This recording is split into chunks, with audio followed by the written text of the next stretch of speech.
Welcome to the Coach's Corner. I'm Mike Van Hoozer. Today I wanted to talk to you about 5 ways to encourage the soul. And yes, I said encourage the soul. And we're talking about encouragement at a deeper level, not just surface encouragement. And this concept of encouraging the soul, it's a habit that we talk about, that we've researched in the best leaders and the best coaches. And they do that. They encourage the soul. And so we've got 5 traits that we talk about in our Invisible Hand of Leadership program. And this is one that's foundational. It's really important. And it's a way that you as a coach or a leader can literally give courage to your players and teams and allow them to become all that they can be. So let's talk about 5 ways that we can encourage the soul. And the first one is to communicate these 4 words. I believe in you. I believe in you. And that's really important as a coach, as a leader, that your players and your team feels that, and individually and collectively, that you're saying that with your words, but you're following up with that with your actions as well. And it's important that they feel that belief, they feel that trust, so that they can step into any moment knowing that you've got their back, that you believe in them, you trust them, you're putting them in that position to succeed for a reason, and you're constantly coming behind them and saying, I believe in you. And you do that with words and actions. So that concept's really important. I think it begins at home and then just permeates through your community and then also in the work that you do. But are you doing that? That's a key question. Are you communicating, I believe in you, to the people that you're responsible for and to the people that you're influencing and leading? A second way that you can encourage the soul is to become a relentless architect of their possibilities and potential of the people that you lead and the team that you lead. And so, are you doing that? Are you a relentless architect of their potential, one, knowing that they have potential and you're just architecting opportunities for that you're working on that? Architect is around designing, and so when you become an architect, you're designing ways that they can raise their level of potential. But you're becoming an architect of their possibilities as well. You're stretching them into new opportunities and new tasks and new ways of growing.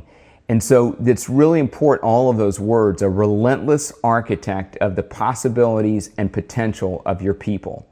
And I want you to think about that. You may be designing some things, but to become a relentless designer or a relentless architect of that is that you're putting them into positions to succeed. And that's really important. And when you do that, then they feel encouraged. They feel that you're giving them courage to do that. And so as a leader, it's really important that we become that relentless architect of the possibilities and potential of our people. And we continue to strive to do that and to put them into positions to succeed as well and design the best environments for them. A third thing that I wrote down is to notice and recognize contribution and achievement. To notice and recognize contribution and achievement. So one, we have to be aware of it. Where are they contributing? What have they achieved? And then to recognize that publicly and privately. And that's important that we say, you know, this person did this and this is what we're about and it relates to this core value that we're about.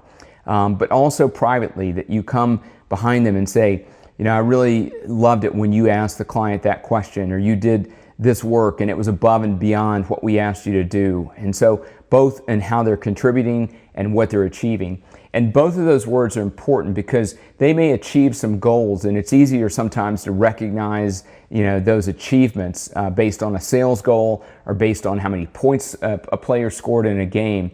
But if somebody's also contributing along the way, that you recognize that contribution, because even in that same player who goes out and has an incredible game, or the person who accomplishes that sales goal or that target for a certain project, recognizing their contribution along the way allows them to accomplish that goal and encourages them in the process. So recognizing both contribution and noticing that, but also the achievements is really important. It's both the process and the goal.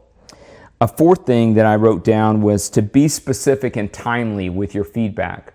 So be specific and timely with your feedback. So when you're encouraging the soul, you're being specific about that. You're not just saying, well, you're doing great. You know, you're doing great. That was fine.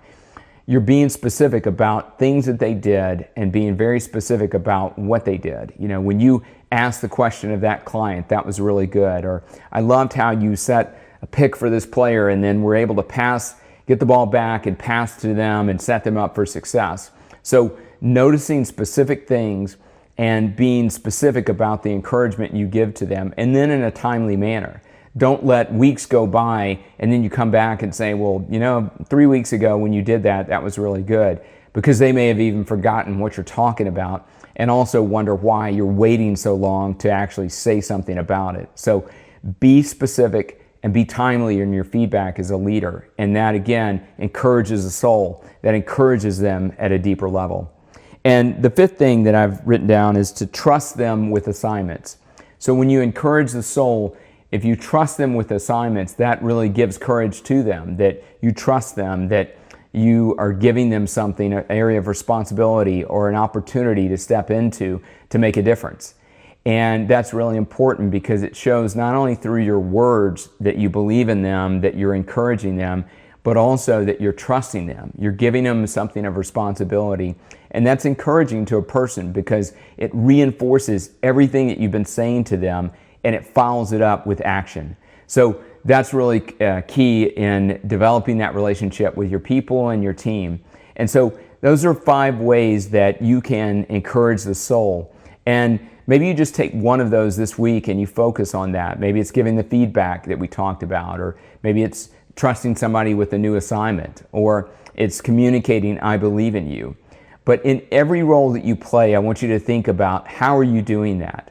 And again, with the ultimate goal is that you're encouraging at a deep level. You're encouraging their soul. You're giving courage to them by the words you say and the actions that you do as a leader. And what a great opportunity we have as a leader and coach to encourage other people. So hope this encourages you as a leader today and that you find ways to make a difference in the lives of other people. And as always, make the most of the moments in your life.